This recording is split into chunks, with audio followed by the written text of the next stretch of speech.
die. If I had a place like that, why would I stop?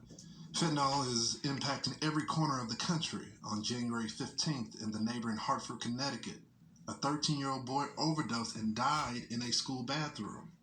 Even more shocking, police have now reportedly found 100 bags of the powerful substance in his bedroom. Final question for the people that are watching. There's someone that may be using right now that's watching. If you had one thing to tell them, just one thing, what would that one thing be?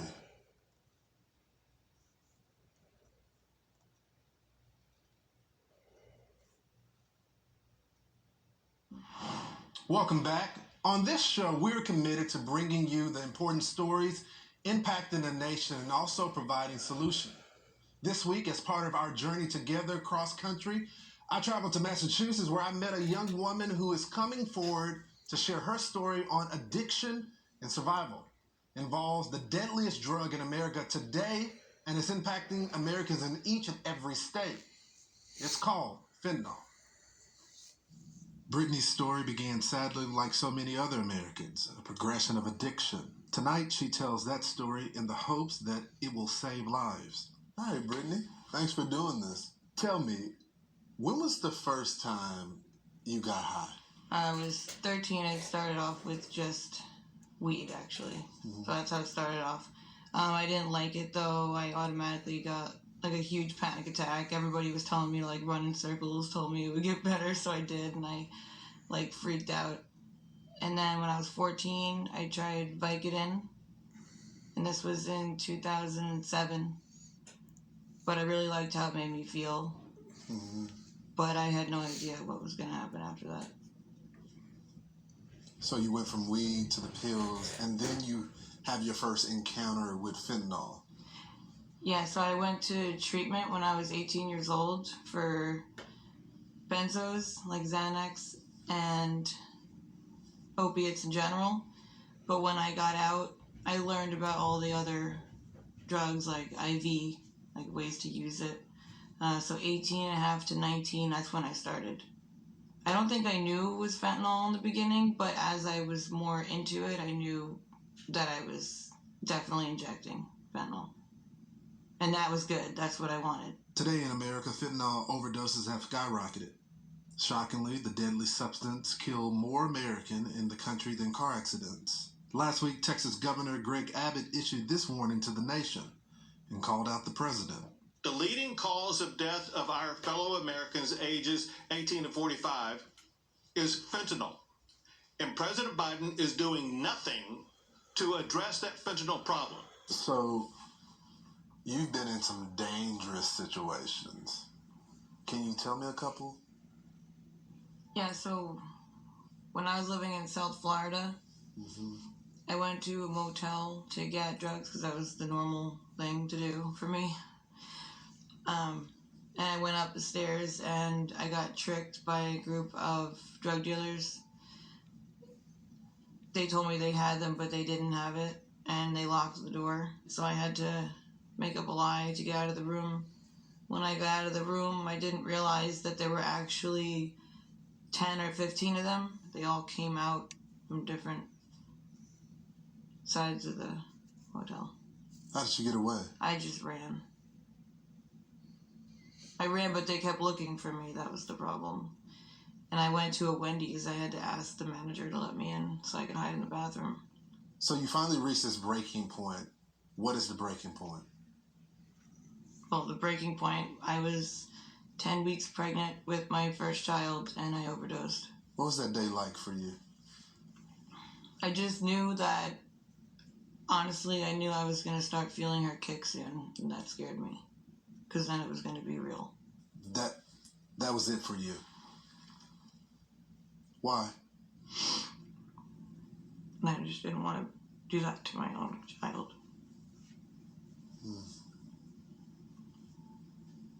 That mattered to you.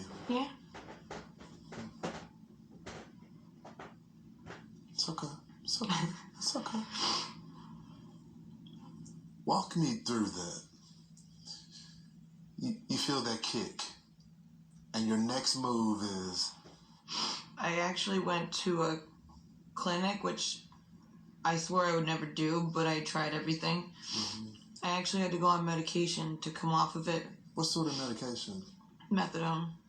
There's all these different programs that believe that part of the way that you help individuals conquer this is giving them needles, clean needles, giving them the tools to do that, or giving them smaller doses.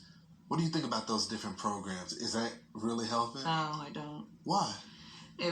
Because I just think it's just making it easier.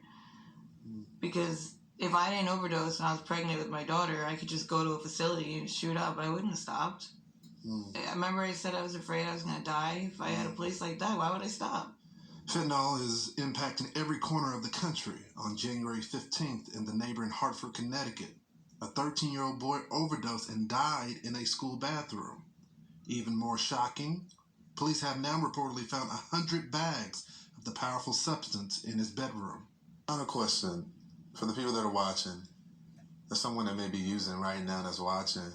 If you had one thing to tell them, just one thing, what would that one thing be? Just keep fighting. Don't give up. Because it might not have worked last time, but it doesn't mean you can't. You can't get it. You just have to keep trying. But tomorrow might never come, so you gotta do it now, not plan it out. It's never gonna be enough. Thank you so much. I appreciate it. Hey, Sean Hannity here. Hey, click here to subscribe to Fox News YouTube page and catch our hottest interviews and most compelling analysis. You will not get it anywhere else.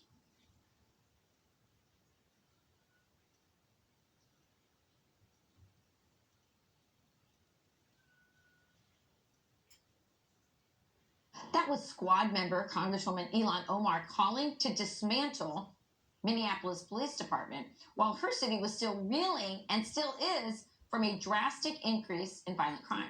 Comments like that prompted our next guest, a Somali-born Army veteran Republican, to challenge Congresswoman Omar for her congressional seat. Shukri Abdurrahman joins us now. Shukri, thank you so much for being here. Thank you very much for your service to our great country. And tell us about the race that you're embarking on. It's certainly everyone knows the name of your opponent. What are you running on? Yes, hi. Thank you so much for having me. My name is Shukri Abdurrahman. I'm originally from Somalia. I came to the States as a result of a civil war. But before coming to the States, I had to stay in refugee camp for three and a half years so we can be vetted to come here to the States. And I was granted refugee resettlement legally here. And after shortly graduating high school, I enlisted in the military, inspired by the Black Hawk Down in Somalia. Wow. I've served my country for 10 and a half years, went to combat, and I've decided as of late, seeing my country, what's happening, coming from a socialist dictatorship country, we are in the brink of that, and I couldn't stand in the sidelines to watch my country head that route in a socialist dictatorship. Wow. So I've decided to run against Ilhan Omar in my district, realizing the division, the divisiveness, and that she has done in my community and has painted America as a hateful nation towards minorities and Muslims. And here I am, someone from her background, Muslim, a woman, a refugee, a mother who has experienced a complete different treatment. And that is what I want to show the world and unite our country as a result of that. Wow. I mean, I'm a little bit speechless. It's amazing that you have such a similar journey as her, and yet you have such a different perspective of America. How are you being received in your congressional district? Absolutely. I mean, this is what's happening in our country. People in our administrations have decided that our country is such a hateful country, and they're dividing us based on our color, religion, gender, in all the ways that they can divide us. And my community is seeing what's happening and they're realizing that is not the America that is true and has opened their doors to us. And as far as my community receiving me well, all walks of life are welcoming me and realizing what is happening. Because what is happening is that our country, our leaders have decided that, it is time to wake up and make this country a socialist dictatorship, and that is not what I fought for. And I'm running against that. This is not the America I came to. This is not the America I know. This is not the America I see on a daily basis on my Twitter. All the people that are backing me, they're true Americans from all walks of life. And I'm terrified where this nation is headed. I have 3 young children.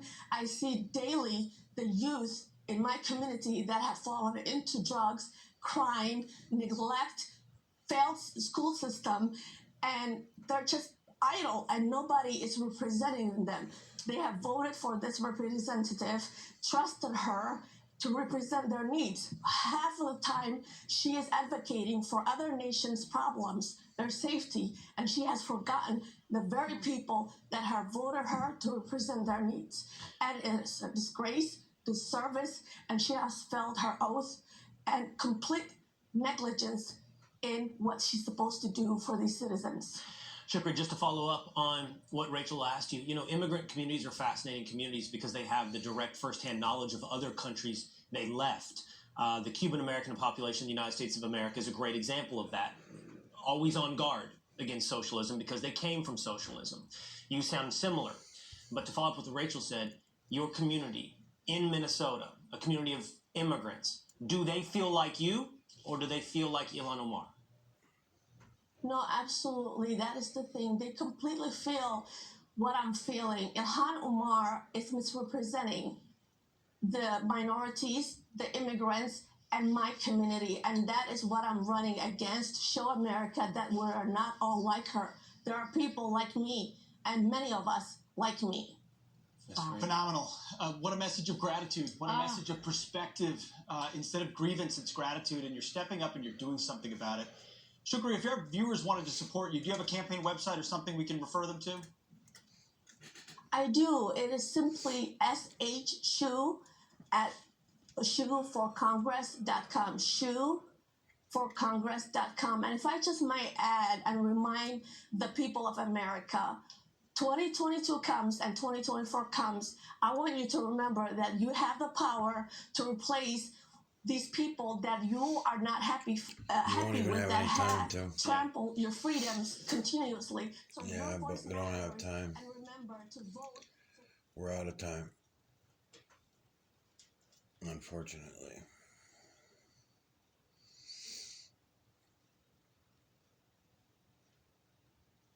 What's this douchebag? I'm Brian Kilmeade, and this is the Fox News Rundown. Friday, February 4th, 2022. I'm Lisa Brady. The president pledges to do more on crime, but his critics say it's just more words. Take those actions that would actually secure this country and help to get the issue of crime in the streets back under control. We speak with Tennessee Republican Senator Marsha Blackburn. I'm Chris Foster. A fired pro football coach is suing for racial discrimination. It has all the makings of a very significant case, but it's only the first step. And I'm Dan Gaynor. I got the final word on the Fox News Rundown. A day after New York City laid a second fallen officer to rest, President Biden was at police headquarters. It's enough. Enough is enough because we know we can do things about this. He's appealing for teamwork to fight crime, the federal government working more closely with police and communities. The answer is not to abandon our streets. That's not the answer. The answer is to come together the police in communities, building trust, and making us all safer. The answer is not to defund the police. He says Congress should pass more funding for tools and training, including community violence intervention programs. U.S. Attorney General Merrick Garland traveling with the president. Justice Department will use every tool at our disposal to protect our communities.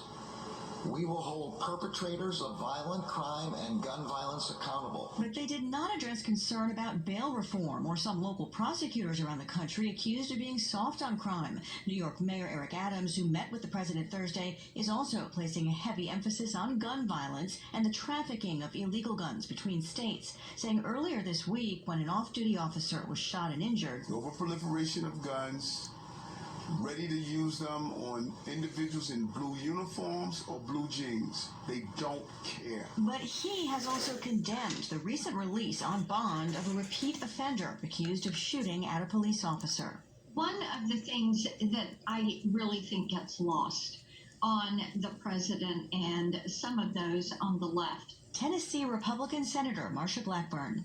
They think that doing something like this, where they are showcasing their concern, is going to replace substantial action, and that it will be used to kind of deflect that attention.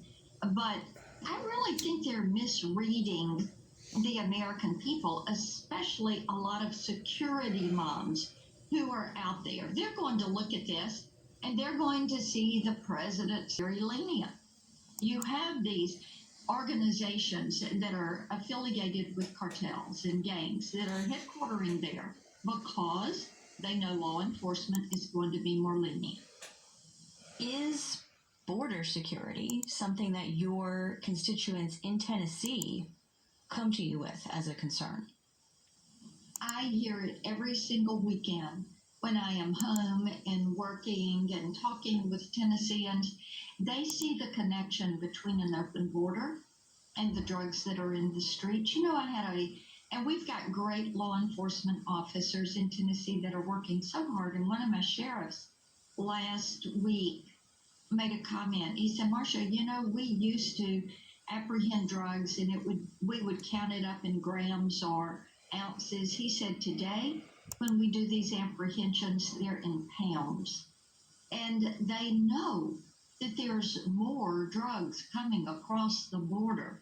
Before his crime-fighting trip to New York, the president made a big announcement Thursday morning in the fight against terrorism. Operating on my orders, the United States military forces successfully moved a major terrorist threat to the world, the global leader of ISIS. When Special Operations Forces moved in, the ISIS leader set off explosives, killing himself, his wife, and his children. The raid was in the planning stages for months, and President Biden says it sends a message to terrorists around the world. Could it also send a broader message about U.S. strength at a time when Ukraine is surrounded by Russian troops? We always need to salute and be grateful for our military intelligence operations, which had located the terrorist, followed the terrorist, how they worked together with our troops to make certain that there was a response, a plan to go in and to take him out. We know that these things do not happen quickly, and we also know that there are months of work that go into finding a way to carry these operations out. And we're truly grateful that some of these special operations forces, with the unique capabilities that they have, are able to work with our military intelligence units and formulate that plan and carry forth a successful operation. Would you be hoping that it sends a message to, not just terrorists, but perhaps countries that have aggressive things in mind, like Russia? Of course, this shows that our military intelligence is working and shows their capacity. What would help to send a message to Russia with their aggression, and I would say likewise to Iran and China and North Korea, all of whom who have been a bit adventurous when it comes to expanding their reach. What they need to see from the U.S. is sanctions that are properly placed, not only on heads of country, but on financial interest and oligarchs, as in Russia's case. They need to see a diplomatic message that is coordinated.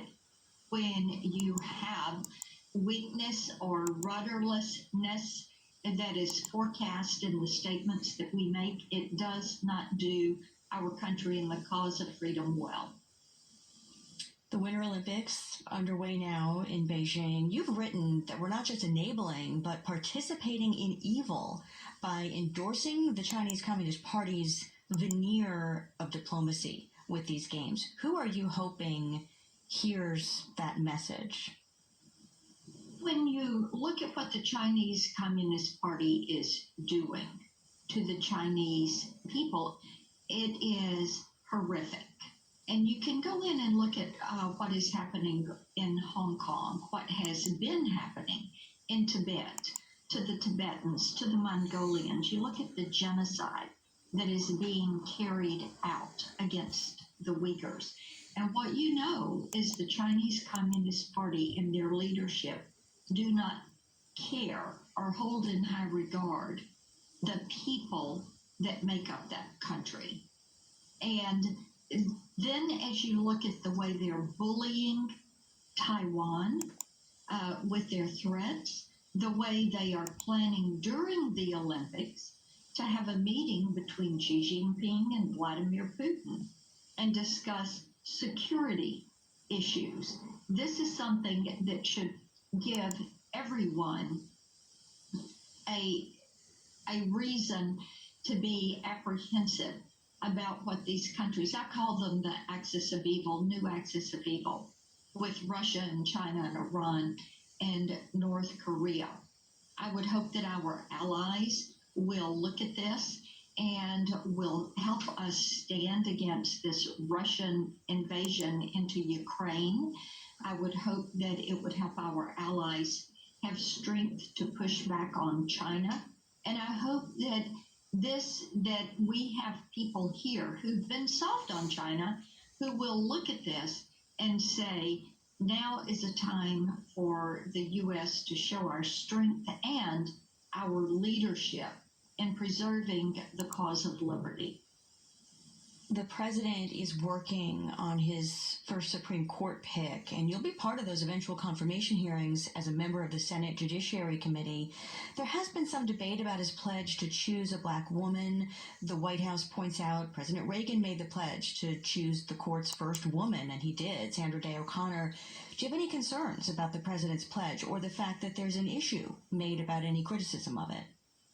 When I talk to Tennesseans, they want the most well-qualified person for the job to be on a federal district court, a federal circuit court, and the U.S. Supreme Court. That is what they want their emphasis to be. And thereby they want me to look at the nominees, the individuals that are brought forward, to question whomever is the nominee, be certain that they are constitutionalists, that they are going to be there to support the Constitution, that they're going to abide by the rule of law.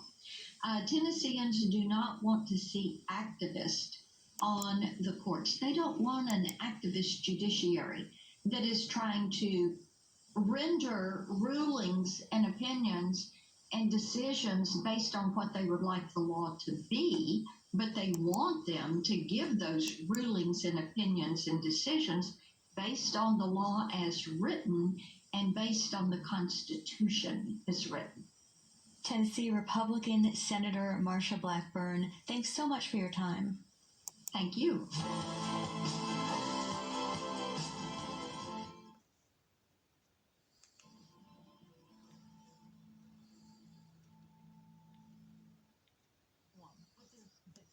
Circumstantial evidence, which is what they're trying to establish. What Flores is trying to establish through his counsel is look at the statistics. The statistics are terrible, and they started at the very start of the complaint.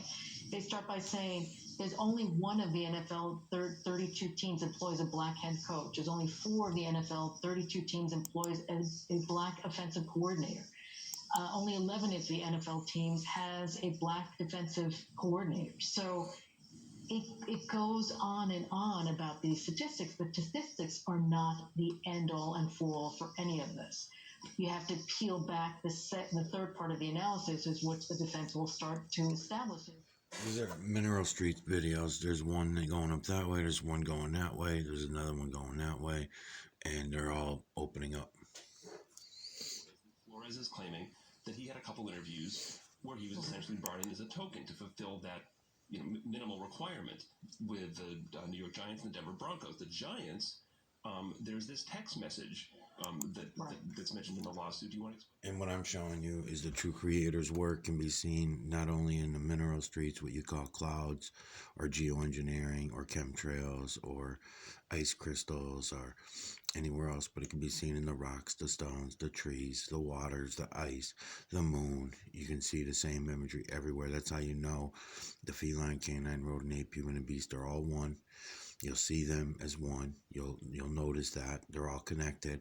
Even where you think is air, they're there too. Start a fire. I'm going to do a couple things to show you that. But in the meantime, don't miss out on the imagery that's all around you. So I'm killing 2 birds with 1 stone here, because I'm trying to show you the mineral streets, how we control the weather. And I'm also showing you the imagery that you're going to see anywhere you look, because that's the true creator's work. And you're going to be able to defer the true creator's work from the false creator's work, and then you'll later be able to defer the false creator's work from human influence. That's my goal in this series, to try to get anybody who comes to him to see this. Who was the incoming head coach? But unless he was the decision maker and he knew exactly what was taking place with the hiring of the head coach and the interviewing of Brian Flores, we don't really know. Yeah, Bill Belichick, of course, the coach of the New England Patriots, not involved in any way here, but Belichick obviously knows people with the Giants and maybe had some inside information. The Giants and the Broncos dispute these claims. They say that Brian Flores was a strongly considered candidate until the very end. And I suppose they can find ways to prove that. And they can. What they'll end up doing is everybody involved in the interview of Brian Flores will have to have their statement under oath through a deposition, and they'll have to explain exactly how it took place, how Brian Flores ended up even being selected for the interview, who was involved in the interview process, who was involved in the decision-making process. I mean, this is just a web of information that needs to be picked up one strand at a time. Another part of this initial salvo doesn't have anything to do with discrimination, but it could really have implications if it's proven true. This accusation that the Miami Dolphins owner, Flores was the coach of the Dolphins for the last couple of seasons before being fired last month. He accuses Stephen Ross of, when he hired him in 2019, of offering him an extra $100,000 per loss to tank the season on purpose to get a better draft pick. Ross maybe thought the team wasn't going anywhere anyway, so let's just be all out bad. So there are these competitive questions. Ross vehemently denies that. Are there criminal implications if Flores can prove it? Maybe lawsuits from fans or gamblers, and does Ross potentially have a case for defamation? Oh, without question. I mean, if these, but let me just say, let me put this all in context.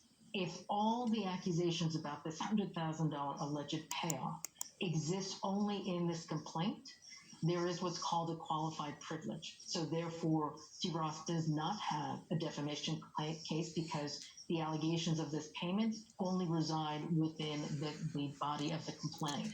But if there's The pupils on evidence this one here outside of are the looking, context of this complaint, in that direction. that The nose is these here, the accusations mouth are is being here. made against But Steve notice Ross, both then yes, the he pupils. potentially has a defamation case against Flores. Yeah, Flores But also. as it exists now, it only exists in the complaint, so this qualified privilege would attach, and then he could not. That's not to say he won't try. Certainly, it's a compelling argument to try to make a defamation case. It's just maybe met with a motion to dismiss for the qualified privilege I just mentioned. Mouth where the The telephone Rooney pole Rule, is. where you have to interview, a couple of minority candidates for head coach and other leadership positions. Do you know of any other industry with a codified rule like that? And do they work? They don't. There are. I'm So not here comes familiar this with one. any codified rules know per se. mouth I know down that there here. is a rule in California that requires boards to There's be many other diversified small with faces in here and females everything, too. to be added to the board. But that's in California. I'm not very familiar with that law. I just know anecdotally that there is a law that exists about bringing in females into boards for California businesses. So there are other rules that exist and perhaps other mandates that exist around the country. But it really boils down to a genuine, authentic commitment to diversity and inclusion of any company. And whether it is an NFL team or it's a Fortune 500 company, it really boils down to whether it's authentic and a true commitment. And we've seen that, especially as a defense attorney, that I represent a lot of companies around the country. They do have that genuine interest to bring diversity and inclusion to the forefront of their companies, and they have made significant strides to do so. And it's not that they were required to, but they just knew it was good business to do so. It gives you different thought processes. It gives you a different thought process in your board. It actually impacts the bottom line. Companies that do embrace diversity and inclusion have an increase to their bottom line. So there's a good business reasons to embrace diversity and inclusion. And without a overarching commitment, because there's some mandate rule that exists. Just finally, Brian Flores says he doesn't care about his own career anymore. He's doing this for the next generation. What if you were going to crystal ball it? Let's say everything he says turns out to be true or mostly true. What could happen here with the National Football League? Well, I mean, if Mr. Flores is able to establish everything he said, obviously, as I said, this is the first step. It is just the first step in a slew of many steps to come to see whether or not he can actually succeed at the end of the day. The changes could be implicated in terms of there could be consent decrees. I know that there's another case that's going to be filed. It's actually mentioned in the complaint. They're going to file a charge at the Equal Employment Opportunity Commission. In that administrative charge, there can actually be a consent decree that will control the NFL and the processes for a period of time. So there might be an actual consent decree that controls the processes for the future. There may be, if there's a jury trial in this case, there may be punitive damages that are then lodged against the NFL. If the class action survives, and I said that there are a lot of hurdles that need to be overcome in order for the class to actually continue and exist as a class, instead of multiple cases of individuals who allegedly face the same discrimination that Mr. Flores claims to have endured. So there are many different scenarios that can happen, but we'll have to see where it goes, because I said there are a lot of moving parts and there are a lot of different avenues that can occur, but all of those can happen. Punitive damages, consent decrees, only, of course, if Mr. Flores is successful in bringing his claims to bear and establishing the evidence that needs to be done. Mercedes Colwin, founding partner of the New York offices of Gordon and Reese, and of course she's a Fox News legal analyst. Mercedes, thanks for coming on today. My pleasure. Thanks, Chris.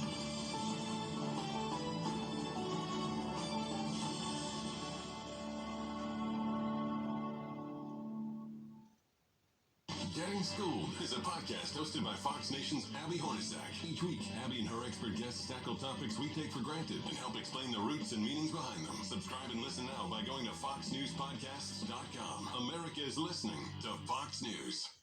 Subscribe to this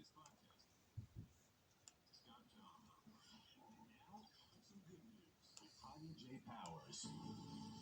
Getting too close to secure areas at the Pentagon is a no-no, but a recent intruder who crossed the line couldn't have known that.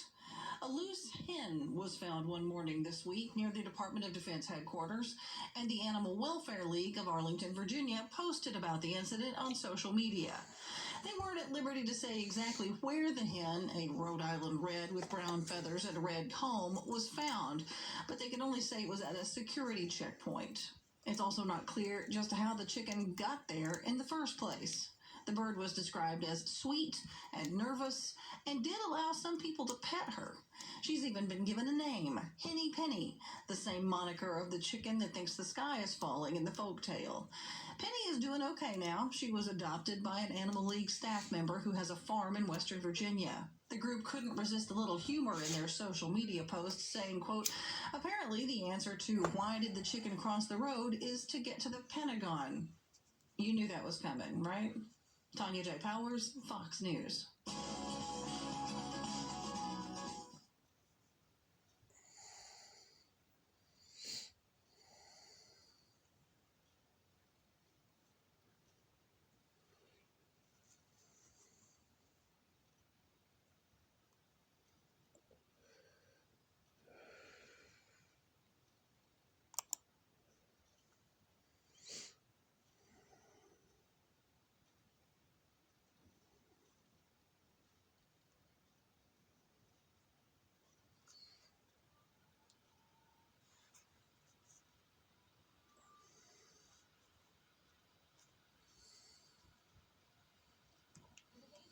On in Congress over what should be included in the next coronavirus relief bill. And Senate Majority Leader Mitch McConnell says he supports another round of stimulus checks. But Kentucky Senator Rand Paul is speaking out against fellow Republican spending recommendations, raising concerns about a rising national debt. The lawmaker joins the rundown to discuss what pandemic relief he thinks is necessary. And the Trump administration's decision to send Homeland Security officers to Portland, Oregon, in response to violent protests is sparking criticism from local leaders who call it an abuse of power. Fox News senior judicial analyst Judge Andrew Napolitano weighs in on this and coronavirus-related lawsuits regarding schools returning in the fall. Plus commentary from former assistant U.S. attorney and Fox News contributor Andy McCarthy. The Fox News Rundown is a daily news podcast where we take a deeper look at the stories important to you. You can subscribe on your favorite podcast player by going to foxnewspodcast.com. I'm Charles Payne. I'm Martha McCallum. I'm Greg Jerem, and this is the Fox News Rundown. Wednesday, July 22nd, 2020. I'm Lisa Brady. Both sides in Washington now say more coronavirus relief is needed for the economy. But how much is enough? One Republican senator says his colleagues shouldn't lose their souls on spending. I don't think that we should throw out good sense and believe in something the opposite of what we believe in because of this virus. I'm Chris Foster.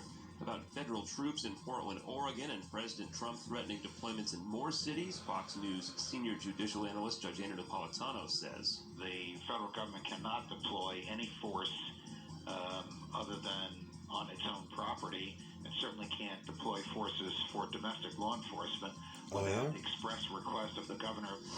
And I'm Andy McCarthy. I've got the final word on the Fox News Rundown. This will be interesting. A new pandemic prognosis from the president. It will probably, unfortunately, get worse before it gets better. Something I don't like saying about things, but that's the way it is. Old news, In his first White House coronavirus briefing since the spring, the president also making a direct appeal on masks, urging people to wear one when they can't socially distance. Whether you like the mask or not, they have an impact, they'll have an effect, and we need everything we can get. California on Tuesday becoming the second state to top 400,000 cases of the virus, second only to the former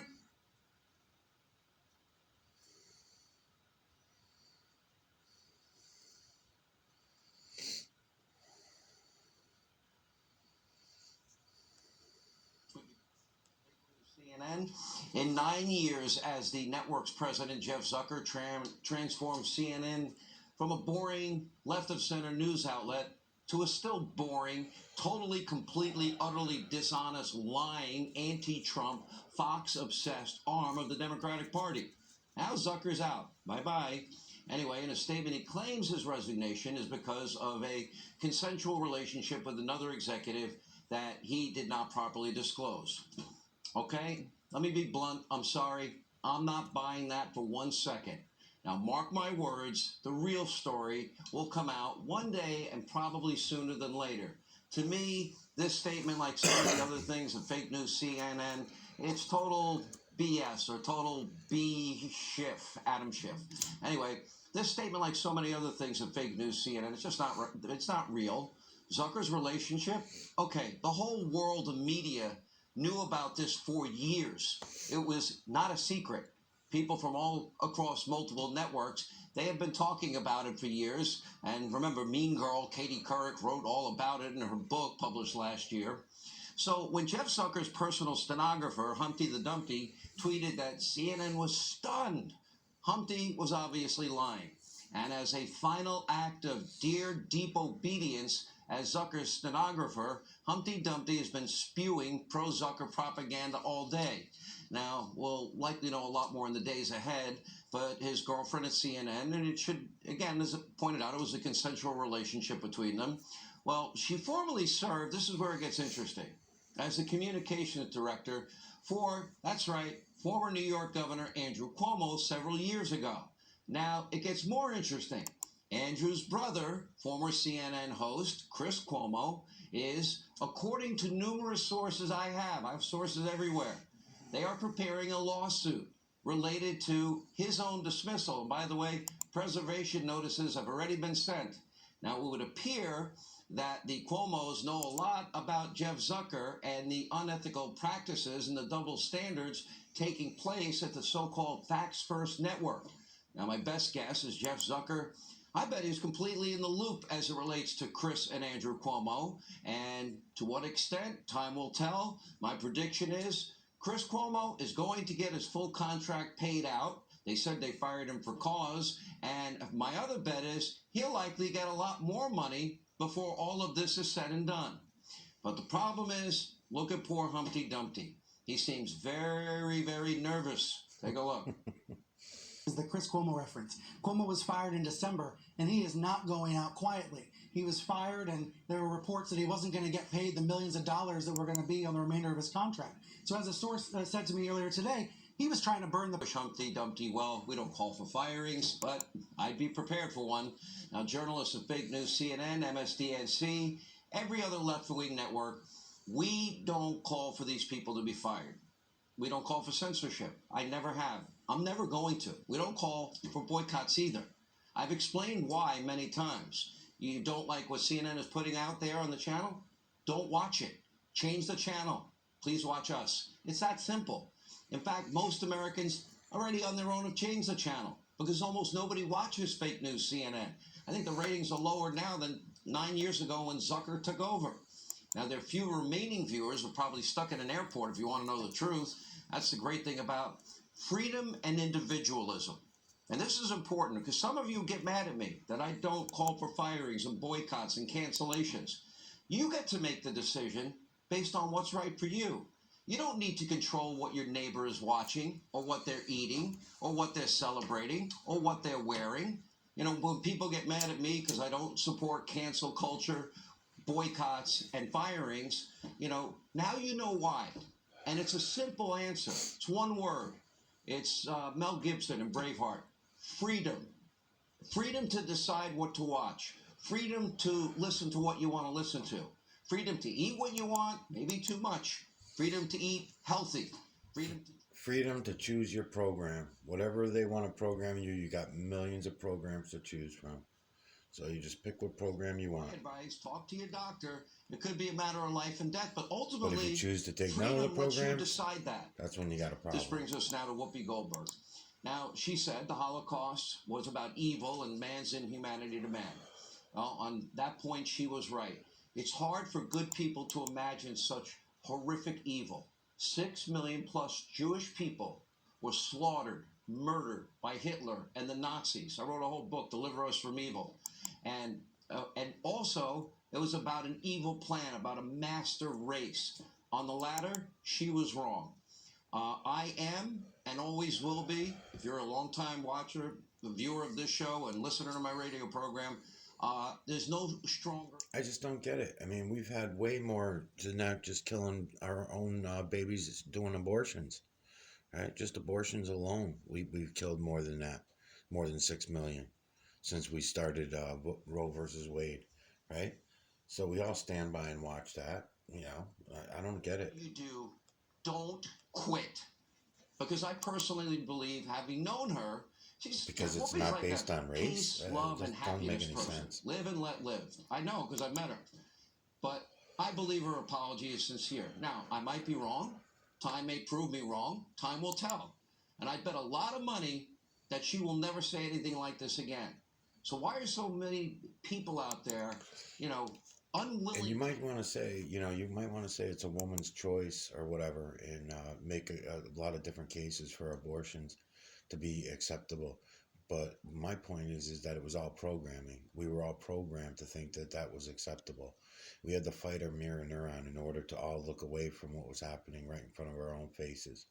Just like the shit I'm showing you now. You're going to look away.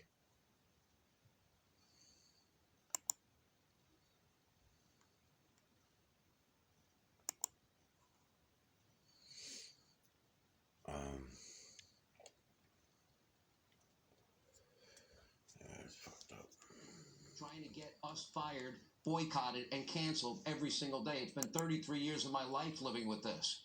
And we have always been consistent about opposing this. Now, unfortunately, many in the media mob, they're only all of a sudden, now that it's impact.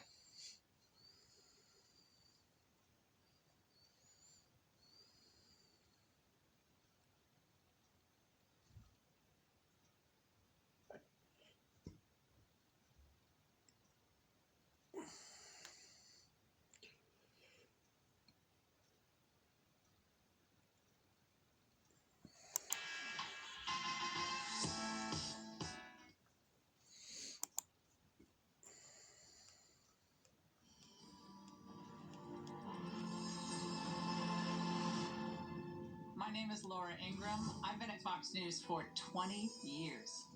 I was not at Fox News the moment it started, but I was at another network, and that network was having a good time with Fox, thinking it's not serious, it's not going to last. That was the scuttlebutt.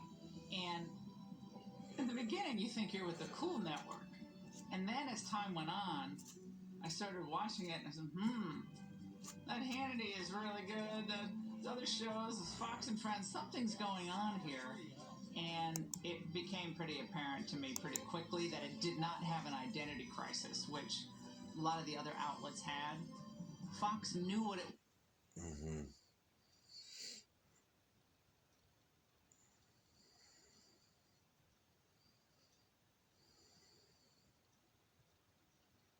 Yeah, I can't find nothing. Last Wednesday, Twitter permanently banned Dr. Malone. A scientist to now have been cancelled. Our ability to think is being controlled, what we think is being controlled. This group has appointed itself the arbiter of truth. Deplatformed and subjected to all of this intense censorship. No one ever says this could be happening right here and right now. And it is happening. We're in this battle, and we're in it together. And it's people like you that is breaking through the ability of big business to control information. And it is incredibly powerful because it's unedited, it's unfiltered.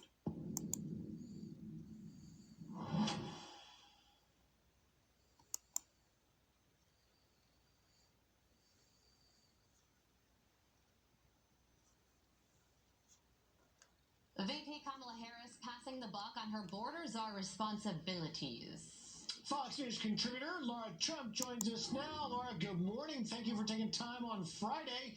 What is with the vice president blaming Congress for the crisis at the border? Well, good morning, guys. Look, she blames everybody basically but herself for so many things. She's taking zero responsibility here. She is the border czar. By the way, we are coming up in March on the 1-year anniversary of her being named the border czar. She has gone down to the southern border one time.